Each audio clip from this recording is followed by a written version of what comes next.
तेरा कलाम रहेगा कायम पहाड़ जब ना रहे खुदाया, तेरे मुंह की एक बात भी टलेगी ना चाहे कुछ भी हो। तेरी मान दिए है जिंदा सोने से भी कीमती, मेरा दिल ये दे गवाही है ये किताब अज़ीम। नाज़िल करे अपना कलाम, शिकस्ता दिलों को सुकून मिले, तारीखी दूर हो मेरी राहें रोशन कर। दिल अपना कलाम कसरत से ए खुदा बदल दे, रिहाई दे कसरत से फल मिलाओ। कलाम रहेगा कायम पहाड़ जब ना रहे खुदाया, तेरे मुंह की एक बात भी टलेगी ना चाहे कुछ भी हो। अजीज नाजरीन, मैं अयाद ज़रीफ आप सब देखने वालों को हमारे रोज़ के बाइबली मुतालिया प्रोग्राम की इस नई किस्त में खुशामदीद कहता हूँ। हम अभी तक खुरूज की किताब का मुतालिया कर रहे हैं, जो कि बाइबल मुकद्दस की दूसरी किताब है। हम 9वें, 10वें और 11वें बाब तक पहुँच चुके हैं। हम अभी तक 10 आफ़तों का मुतालिया कर रहे हैं, और इससे पहले कि खुदा अपने लोगों को मिस्र से निकाले, उसने मिस्र के खुदाओं को आफ़तों से मारा। प्रोग्राम का आगाज करने से पहले मैं स्टूडियो में मौजूद खुदा के खादिम भाई यूसुफ को खुशामदीद बहुत कहूंगा। शुक्रिया भाई। साथ ही स्टूडियो में मौजूद दीगर मेहमानों को भी खुशामदीद। भाई यूसुफ, 4 आफ़तें भेजने के बाद 8वें बाब का इख्तिताम कुछ इस तरह से होता है। पर फिरौन ने इस बार भी अपना दिल सख्त कर लिया और उन लोगों को जाने ना दिया। ये 9वें बाब से 11वें बाब में आफात से पहले का नतीजा है। मैं चाहूंगा कि आप हमें फिरौन के दिल की सख्ती के ताल्लुक से यहाँ पर कुछ बताएं। वो झूठा और बहुत ढीठ है, और मैं उसमें शैतान के अक्स को देखता हूँ, जो हमारा और खुदा का दुश्मन और झूठा है। मसीह ने भी उसके बारे में कहा, वो झूठों का सरदार है। फिरौन ढीठ और तैयार नहीं था कि वो उनको आसानी से जाने दे, क्योंकि वो झूठा है, और वो तैयार था कि उनको, मतलब कि एक आसान शिकार को वो दबोचने के लिए हर वक्त तैयार था, और वो ऐसा करना चाहता था। सो उसने अपनी हर चाल में ऐसा किया। ये उसकी मर्जी थी कि उन्हें जाने ना देता, और खुदा उसकी ढटाई से बाखूबी वाकिफ था। लेकिन हमें खुदा का शुक्र अदा करना चाहिए, क्योंकि उसने हमें अंधेरे की बादशाहत के हवाले नहीं किया, बल्कि रिहाई दी। सही। हम 9वें बाब की पहली आयत से 7वीं आयत तक पढ़ेंगे, यानी कि मवेशियों को मारने की 5वीं आफत तक। भाई यूसुफ, आप हमें इस आफत के ताल्लुक से कुछ बताएं। हम ये जानते हैं कि मिस्री माल मवेशी की पूजा करने वाले थे, और उनका पसंदीदा देवता बाल का बछड़ा था। लेकिन अफसोस कि जब वो मिस्र से निकल आए और मूसा पहाड़ पर कुछ देर के लिए गया, तो उन्होंने मिस्री बछड़े का देवता बनाकर उसकी पूजा शुरू की। और हम जानते हैं कि उन्होंने सोने का देवता यानी बछड़ा बनाया। लेकिन इसके नतीजे में क्या हुआ कि हजारों लोग वहां पर हलाक हुए। और यहाँ मिस्री मवेशियों की पूजा करते हुए हमें नजर आते हैं। उन्होंने गैर फानी खुदा के जलाल को फानी इंसान और परिंदों और चुपाओं और कीड़े मकोड़ों की सूरत में बदल डाला, जिसकी वजह से खुदा को नहायत गुस्सा आ गया था, और यही वजह उन पर गजब की बनी। सही। लेकिन खुदा की अदालत जाहिर होने से पहले उसने कुछ वक्त दिया और वक्त बताया कि अदालत कब होगी, और खुदावंद इसराइल के चौपाओं को मिस्रियों के चौपाओं में फर्क कर देगा।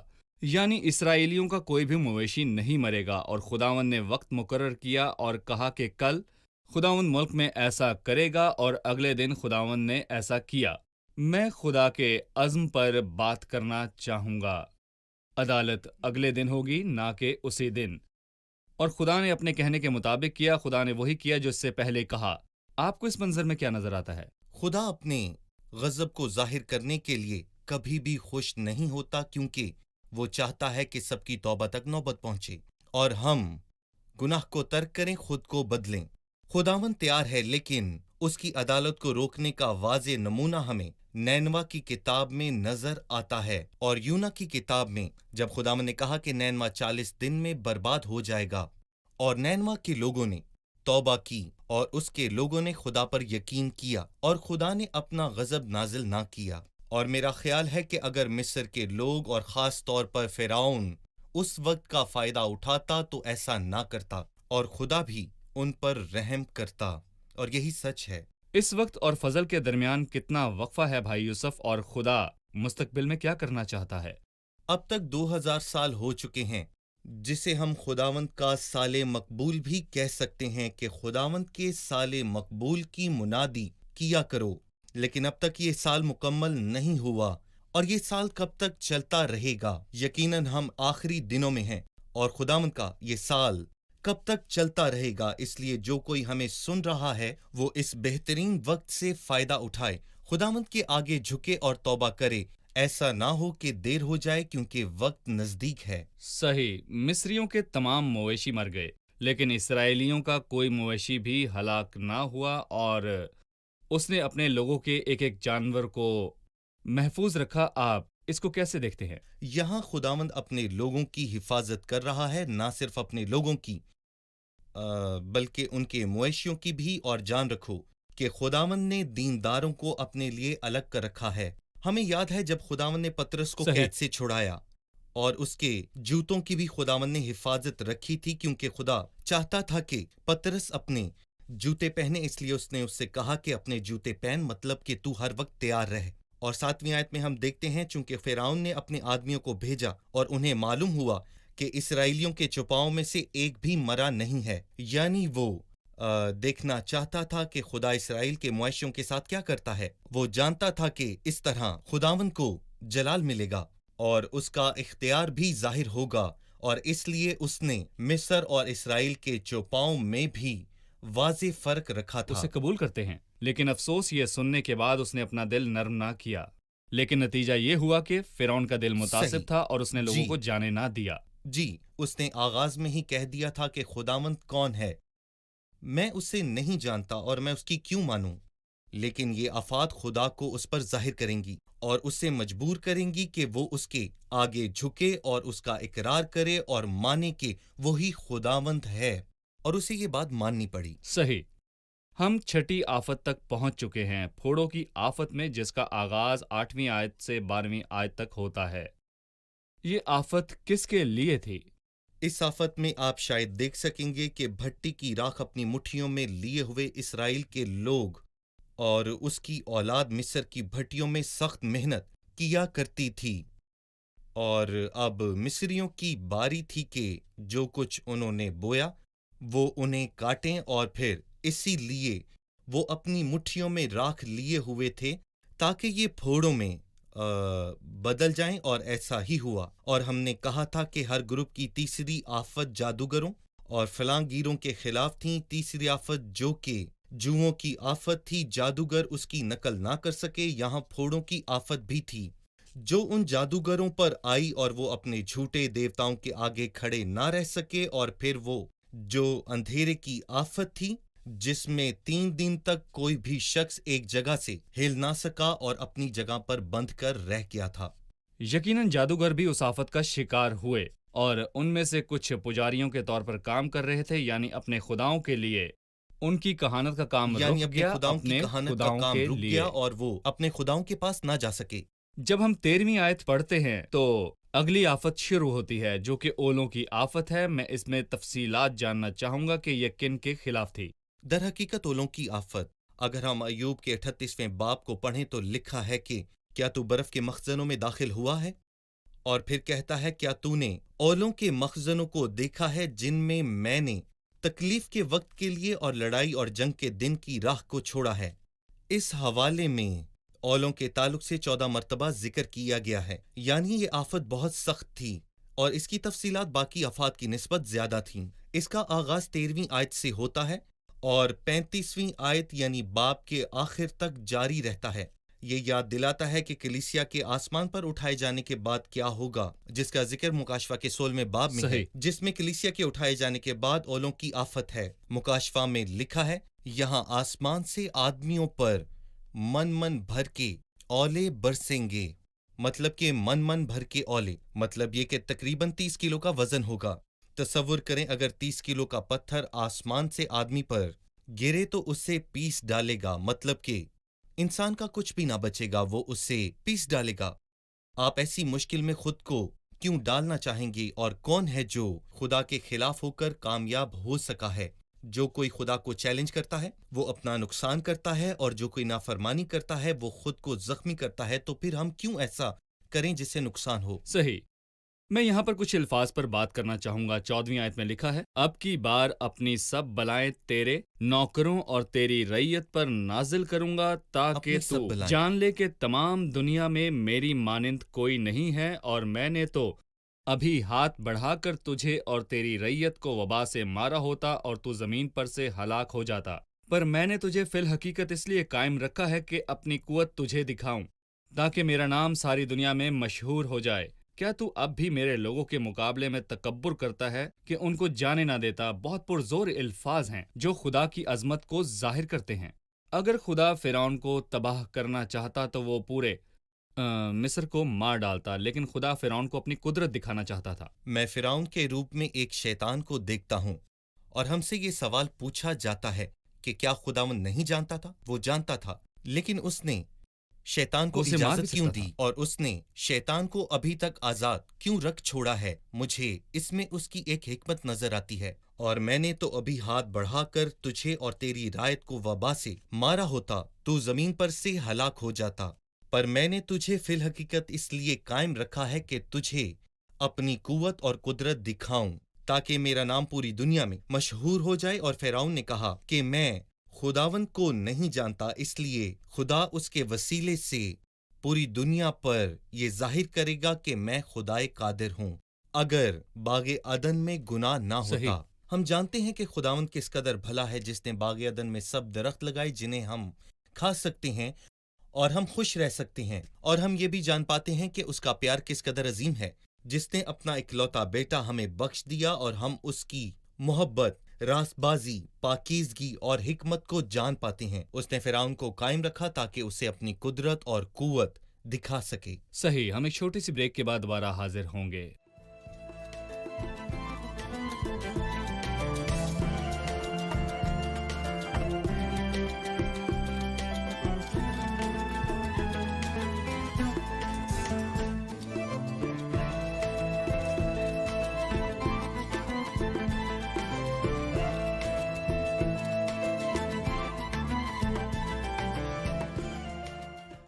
सत्ताईसवीं आयत में, तब फिरौन ने मूसा और हारून को बुलाकर उनसे कहा कि मैंने इस दफा गुनाह किया, क्योंकि खुदावंद सादिक है और मैं और मेरी कौम हम दोनों बदकार हैं। क्या फिरौन ने वाकई तौबा की थी?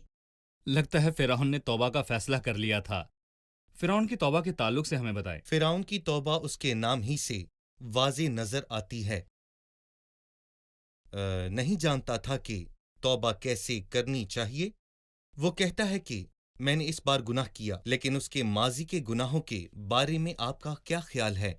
अगर हम 10वें बाब की 16वीं आयत में लिखा है, मैं खुदावंद तुम्हारे खुदा का गुनहगार हूँ, फक्त इस बार मेरा गुनाह बख्शो। और खुदावंद अपने खुदा से शिफात करवाओ कि वो सिर्फ इस मौत को मुझसे दूर कर दे। दर हकीकत वो झूठा है और ये आखिरी इंसान नहीं जो कह रहा है मैं गलत और झूठा हूँ।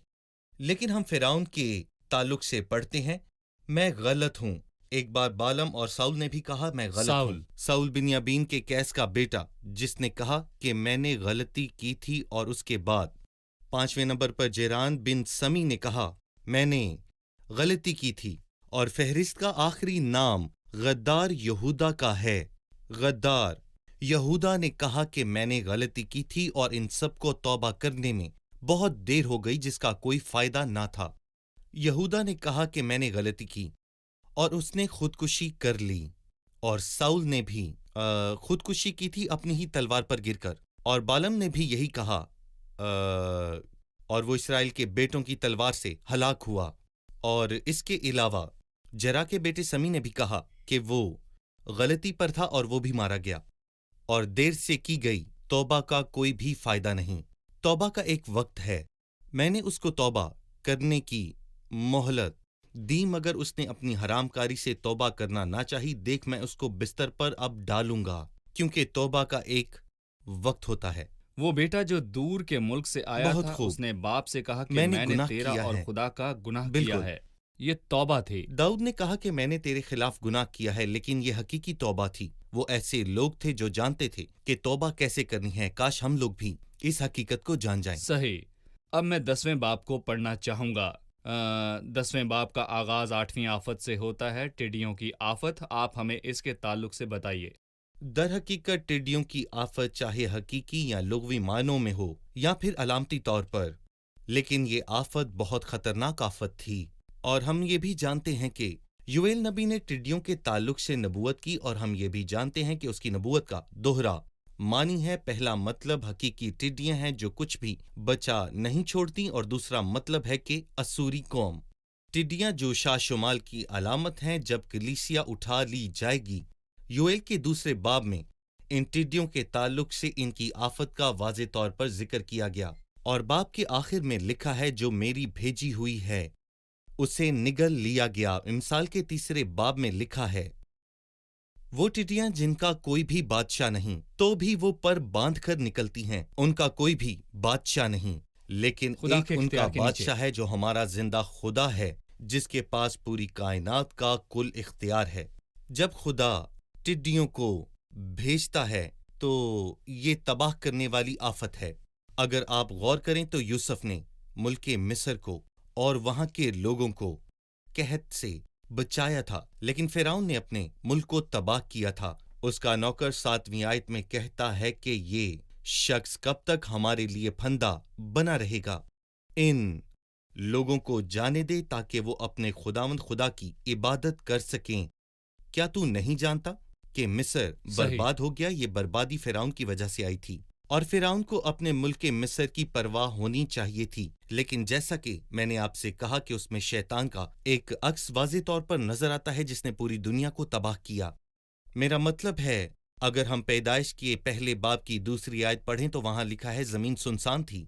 ऐसा नहीं कि खुदा ने वीरानी को पैदा किया था, इसके लिए खुदा का एक मकसद था, लेकिन शैतान ने आकर इसे तबाह कर दिया। पिछली तमाम आफतों में खुदावंद ने कहा और मिस्री जान लेंगे कि खुदावंद मैं हूं, और उन्होंने ऐसा ही किया, और मिस्र के सब देवताओं को भी सजा दूंगा। जी। इस आफत में खुदावंद मूसा से कहता है और वो इससे मुखातिब है, और कहा मैं ही ने उसके दिल और उसके नौकरों के दिल जी। को सख्त कर दिया है ताकि मैं अपने ये निशान उनके बीच दिखाऊं, और तू अपने बेटे और अपने पोते को मेरे निशान और वो काम जो मैंने मिस्र में उनके दरमियान किए सुनाए, और तुम जान लो कि खुदावंद मैं ही हूँ। खुदावंद ने मिस्र के खुदाओं के साथ क्या किया, ये सिर्फ मिस्रियों के लिए कि ही वो नहीं सबक था हासिल ताकि वो करें। इससे सबक हासिल हम्म। करें कि खुदावंद ही वाहिद सही। खुदा है, बल्कि ये उसके लोगों के लिए भी था। लिहाजा हमें अपने बच्चों को भी खुदा के बारे में बताना चाहिए। मेरा मतलब शैतान पर फतह जो कि सलीब पर पाई गई, और आजकल का हर ईमानदार शख्स जो मसीह को जानता है वो अपने बच्चों को ये कहानी जो सच पर मबनी है अपने बच्चों को जरूर बताता होगा कि हमें निजात कहाँ से मिली है। एक गीत है जिसमें कहा गया है कि मुझे मेरे मुनज्जी और दोस्त की कहानी सुनाओ, और हमें भी चाहिए कि हम अपने बच्चों को ये कहानी सुनाएं ताकि उसकी कुदरत, उसकी हिकमत और रास्ती अपने बच्चों को दिखा सकें। ये जरूरी है। सही, इसलिए हमें अपने बच्चों के साथ भी खुदा की अजमत के बारे में बात करनी है। इस आफत में फिरौन ने मूसा से सौदेबाजी शुरू की। जी। उसने कहा ठीक है, तुम कुर्बानी के लिए जाओ। वो कहता है जाओ और अपने खुदावंद खुदा की इबादत करो। लेकिन वो कौन है जो जाएंगे? मूसा ने कहा हम सब जाएंगे, अपने बच्चे बूढ़ों के साथ हम सब जाएंगे, अपने बेटों और बेटियों और माल मवेशियों के साथ, ताकि हम अपने खुदावंद के लिए ईद करें। मूसा ने फिरौन की पेशकश ठुकरा दी। बिल्कुल। लेकिन मैं पूछना चाहता हूँ कि हमारे बच्चों और उनकी तालीम और इबादत के ताल्लुक से आप क्या कहेंगे? मूसा अजीम है और यशवा भी अजीम है, जिसने कहा अब रही मेरे और मेरे घराने की बात, सो हम तो खुदावंद की परस्तिश करेंगे। मेरी और मेरे घराने की बात मैं यहाँ पर ये कहना चाहता हूँ कि वो दोनों ही बहुत अजीम थे। पौलुस ने फिलिप्पी के दरोगा से कहा अगर तू खुदावंद यीशु पर ईमान लाए तो तू और तेरा घराना निजात पाएंगे। इसलिए अपने बच्चों को तालीम देना बहुत ही अहम है। फिरौन के इरादे भी कुछ ऐसे ही थे और शैतान आज भी यही दोहरा रहा है। हमें अपने बच्चों के लिए फिक्र करने की जरूरत है, क्योंकि वो खुदावंद की इबादत करें। तुम बालिग लोग जाओ और खुदावंद की इबादत करो। ये चालाकी मूसा के वक्त में कारगर थी, लेकिन आज बदकिस्मती से बहुत से घराने इसका शिकार हो रहे हैं। आजकल के लड़के और लड़कियां कहाँ हैं? वो लोग कहाँ हैं? شیطان کو کوئی مسئلہ نہیں کہ وہ جوان نسل کو جانے دے، کیونکہ جوان نسل کے بعد وہ آنے والی نئی نسل کو قابو کر سکے گا اور وہ نسل شیطان کی ہوگی، اور یہی شیطان کا ارادہ ہے۔ در حقیقت شیطان کی آج کل کی سرگرمی نئی نسل کے لیے ہے کہ انہیں خداوند اور اس کی عبادات سے دور کرے۔ ہم یہ عبادات میں، کلیسیاؤں میں اور روحانی محفلوں میں دیکھتے ہیں کہ خاندان کے سربراہ انفرادی طور پر بیوی یا بچوں کے بغیر جاتے ہیں یا بیوی شوہر اور بچوں کے بغیر ہوتی ہے۔ فرعون اور شیطان کا یہی منصوبہ یہ تھا۔ فرعون خدا کا منصوبہ خاندان کو تھا۔ اپنے حضور دیکھنا چاہتا ہے۔ کاش ہم روزانہ کی عبادت میں اپنے بچوں اور اپنے پوتوں کو اپنے ساتھ بٹھا کر عبادت کرائیں۔ صحیح، ہم ایک چھوٹے سے وقفے کے بعد دوبارہ حاضر ہوں گے۔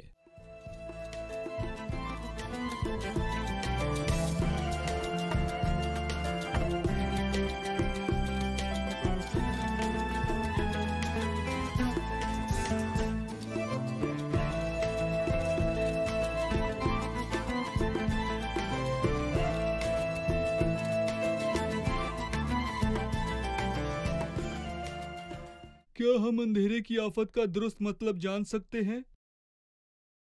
جی بھائی یوسف۔ میرا مطلب ہے کہ اندھیرا ایک عکس ہے جہالت کا، خدا سے انکار کا اور خدا سے دوری کا۔ یہ ایک تکلیف دہ آفت تھی جو کہ 9ویں آفت تھی پیلوٹوں کی ہلاکت سے پہلے۔ ہم دیکھ سکتے ہیں کہ اس میں لوگ ہلنے جلنے کے قابل نہ تھے اور یہ لوگ ایک صحیح۔ جگہ پر تھے۔ اور یہ آفت جب نازل ہوئی، یہاں پر میں یہ کہنا چاہتا ہوں کہ یہ آفت کلیسیا کے اٹھائے جانے کے بعد دوبارہ دہرائی جائے گی۔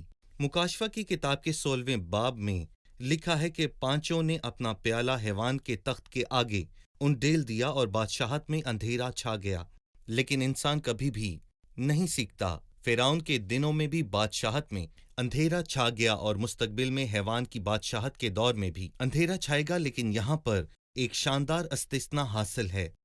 23ویں آیت میں لکھا ہے کہ اسرائیل کے تمام لوگ جہاں وہ رہتے تھے اجالا تھا، اور یہ بہت ہی اچھی بات تھی کہ یہ فرق وہاں پر موجود تھا، یعنی جہاں مصری رہتے تھے اور جہاں پر خدا کے لوگ رہتے تھے۔ یہ اچھی بات ہے کہ نجات کے گیتوں کی آواز سنائی دیتی رہی اور وہاں روشنی آتی رہی جہاں خدا کے لوگ رہتے تھے، اور ہر گھر سے خوشبو آتی رہی، اچھی خوشبو۔ جب ہم گیتوں کی آواز سنتے ہیں اور جہاں پر خدا کے مقدسین رہتے ہیں وہ جگہ روشن ہوتی ہے، اور جب ہم مسیح کی خوشبو کو مقدسوں کے گھر میں سونگھتے ہیں تو یہ مسیح کی ایک شاندار گواہی ہے۔ یقیناً یہ آفت حقیقی طور پر سورج کے دیوتا را کے خلاف تھی، جی جس کی مصری پوجا کرتے تھے، جو گرمی پہنچاتا جی، تھا۔ یہ ان کا ایک بڑا دیوتا تھا۔ لیکن مسیح حقیقی نور ہے۔ بالکل۔ جب وہ اپنا نور سب پر چمکائے گا، جی۔ جب وہ مستقبل میں راستے کے فرزند کے طور پر آئے گا، اپنے ہاتھوں میں شفا لیے۔ اپنے لہٰذا ہاتھوں میں صحیح اس فکرے پر بات کرنا چاہوں گا۔ 9ویں آیت کے بعد فرعون نے موسیٰ سے کہا، میرے سامنے سے چلا جا اور ہوشیار رہ، پھر میرا منہ دیکھنے کو مت آنا، کیونکہ جس دن تو نے میرا منہ دیکھا تو مارا جائے گا۔ اس کا ممکن مطلب یہ ہے کہ وہ موسیٰ کو قتل کر دے گا۔ تب موسیٰ نے کہا کہ تو نے ٹھیک کہا ہے، میں پھر تیرا منہ کبھی نہیں دیکھوں گا۔ آپ اس کے بارے میں کیا کہیں گے؟ مطلب کہ موسیٰ کے پاس اختیار تھا اس کے کہ پاس وہ اختیار فرعون ہے۔ کو حکم دے، لیکن وہ کہتا ہے میں کون ہوں جو فرعون سے بات کروں؟ مطلب اس کا یہ تھا کہ فرعون سے بات کرنا بالکل بیکار ہے۔ کیا موسیٰ کے علاوہ کوئی اور تھا جو یہ بات کر سکے؟ جب فرعون نے کہا کہ وہ اس کا چہرہ نہ دیکھے گا تو موسیٰ نے اسے جواب دیا، تو نے ٹھیک کہا، میں پھر تیرا منہ کبھی نہ دیکھوں گا۔ لیکن ایک اور بات بھی ہے۔ 11ویں باب کی 8ویں آیت میں موسیٰ نے ایک شاندار بات کہی، اور تیرے یہ سب نوکر میرے پاس آ کر میرے آگے سرنگوں ہوں گے اور کہیں گے کہ تو بھی نکل، اور تیرے سب پیروں بھی یہاں سے نکلیں، اس کے بعد میں یہاں سے نکل جاؤں گا۔ یعنی وہ کہنا چاہ رہا ہے کہ اس وقت تک میں یہاں سے نہیں نکلوں گا جب تک تیرے سارے نوکر میرے آگے جھک کر کہیں گے، اور اس کے بعد وہ طیش میں وہاں سے چلا گیا اور خدا کو جلال دیا۔ صحیح۔ اب 11ویں باب کی طرف چلتے ہیں۔ آخری آفت پیلوٹوں کے مرنے کی آفت ہے۔ میں اس پر بات کرنا چاہوں گا۔ پیلوٹوں کی آفت کا کیا مقصد تھا؟ میرے گھر کے پیلوٹے میرے گھرانے کی بہترین پیداوار ہیں، اور جب یعقوب اپنی اولاد کو برکت دینے آیا اور انہوں نے بتایا کہ آخری دنوں میں ان کے ساتھ کیا ہونے والا ہے، تو وہ روبن کے پاس رکا اور اس سے کہا کہ تو میرا پیلوٹا ہے اور میری شاہ زوری کا پہلا پھل ہے، اور پہلا ہونا عزت اور پہلا ہونا قوت ہے۔ لیکن پیلوٹے کو مارا جائے گا۔ اس سے پہلے خداوند نے فرعون سے کہا کہ اسرائیل میرا پیلوٹا ہے، میرے پیلوٹے کو جانے دے تاکہ وہ بیابان میں میرے لیے قربانی کریں، اور اگر تو انہیں جانے نہ دے گا تو میں تیرے پیلوٹوں کو ماروں گا۔ خدا کی عدالت اور اس کی سزا کا دن آ چکا ہے۔ خدا دھمکاتا نہیں ہے اور نہ ہی خدا دھمکی دیتا ہے۔ اگر وہ کچھ کہتا ہے تو وہ اسے پورا کرتا ہے، اور وہ دن آ گیا جب کسی گھرانے میں کوئی مرد نہ رہے گا۔ اور ملک مصر میں بڑا ماتم تھا، فرعون سے لے کر اس کی لونڈیاں اور وہ جو چکی پیستے تھے، سب کے پیلوٹے مارے گئے اور تمام جانوروں کے بھی۔ اور اگر کوئی ہماری آواز سن رہا ہے تو اپنے کانوں کو خدا کی آواز کی طرف مائل کرے، کیونکہ جو وہ کہتا ہے اسے وہ پورا کرتا ہے۔ شکریہ بھائی، ہم پروگرام کے اختتام پر پہنچ چکے ہیں۔ جی۔ مہمانوں سے اس کی رائے جانتے ہیں۔ آج کے پروگرام سے آپ نے کیا سیکھا؟ ہم نے سیکھا کہ خداوند کی عدالت اور غضب انسان کے لیے خدا کا عجیب کام ہے۔ وہ بار بار خبردار کرتا ہے تاکہ انسان توجہ دے، لیکن افسوس فرعون نے یہاں کوئی توجہ نہ دی۔ لیکن نینوہ اور اس کے لوگوں کی طرح یہاں اور بہت سی تشبیہات بھی ہیں۔ انہوں نے توبہ کی اور خدا کی طرف رجوع کیا، اور اس نے غضب ہٹا کر انہیں ہلاک نہ کیا۔ صحیح۔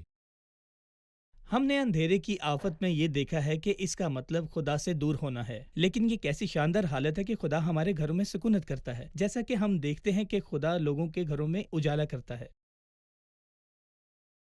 صرف یہ کہنا کافی نہیں کہ میں غلطی پر تھی، میرا مطلب ہے کہ توبہ حقیقی ہونی چاہیے، صرف منہ سے اقرار ہی نہ ہو۔ صحیح، شکریہ۔ خدا آپ کو برکت دے بھائی، آپ کا بھی خدا آپ کو شکریہ۔ برکت دے۔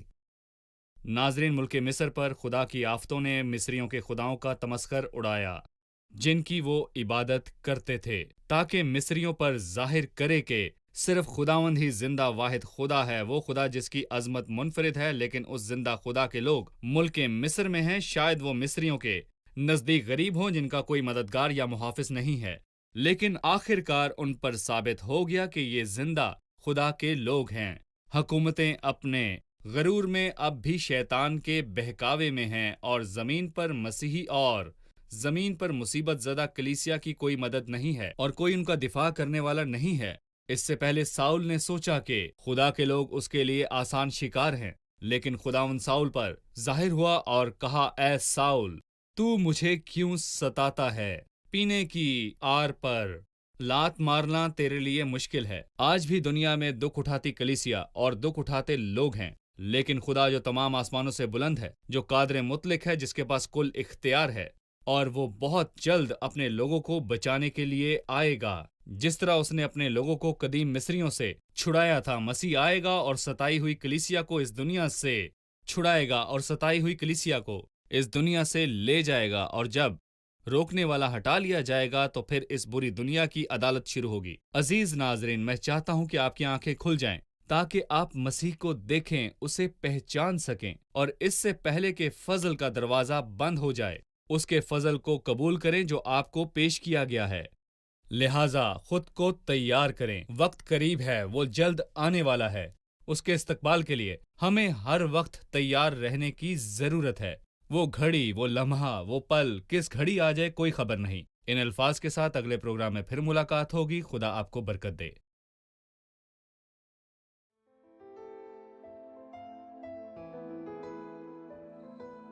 تیرا کلام رہے گا قائم، پہاڑ جب نہ رہے خدایا، تیرے منہ کی ایک بات بھی ٹلے گی نہ، چاہے کچھ بھی ہو۔